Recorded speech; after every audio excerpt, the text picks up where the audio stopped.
Basically, VEC, is a Value Engineering Center, being the only Omani engineering, high-end engineering company, 100% indigenous, in especially oil and gas in general, with its expertise in EOR, enhanced oil recovery, together with polymer, steam, solar.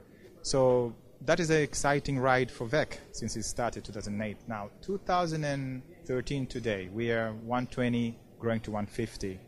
We came up with a program which we call it HDD, which is Hire, Develop, and Deploy. It's a program of basically developing the Omani talent, whether it is a graduate engineers from degree side or diploma or lower. In a nutshell, it's a mix. Being an Omani company, would like to participate more into solving the challenge of the job seekers that our youth are looking for. VEC has taken the ownership of getting those Omanis out of job seeking, and we tried the first batch, was about 30 people, and we put them in a training, internal training. First of all, we employed them, because it just removed the myth that they cannot be employed. So we employed them. Of course, we shortlisted them from 120 to 30. Once we employed them, they were relaxed and focused on their development with a career and so on. We put them in training. On the training side, immediately they picked up. We got a tremendous support from PDO, especially from Raul Restucci, the managing director of PDO. So for me, that's the passion which I'm doing right now, just this HDD, High, Develop, and Deploy as a brand of recruitment for Omanis. Now, to answer your question about what is the future for VEC, VEC future is exciting with all these projects that are coming up, and not just in Oman, across the border. People start noticing VEC. I've been receiving calls from the ministry as well. I've been meeting His Excellency Dr. Rumhi. I've been meeting His Excellency Nasser Jashmi, and they all support it. So if we have those people, we have the client, like PDO, they're all happy, the future is bright for VEC. The in-country value, although it's a good initiative, but it's not well articulated in terms of implementation.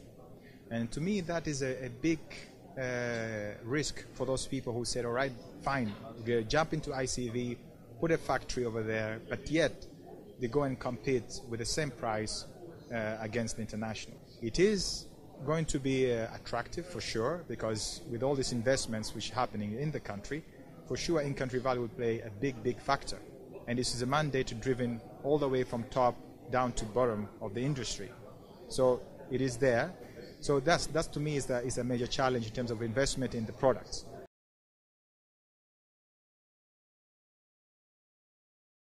Our biggest challenge right now is value versus cost. The market is getting tighter and tighter in terms of cost. They're cost conscious. Not price, because they end up paying more, but they're driven by cost. So they end up awarding contracts at the lower rates, yet to complete the contract at a higher rates, higher price. It's easy to criticize or to say this, but in reality, what's the alternative? Single source negotiation, never proven to be right, and there's no guarantee you're going to even meet the target. It's a challenge that really I'm happy to hear whoever can solve that.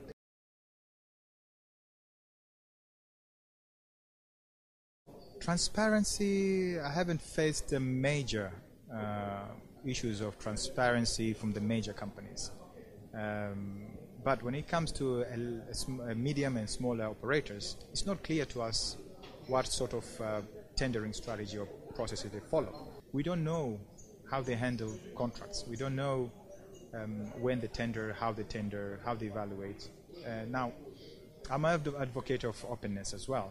There's no reason why I shouldn't know the process tendering, when the tender is coming, when it's going to be closed publicly. Be open so people can give you what you're looking for.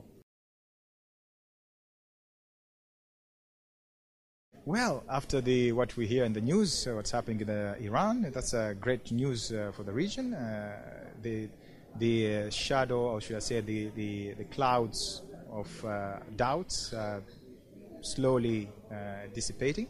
That removes a bit of, at least the Hormuz, the Strait of Hormuz, where Oman is close to.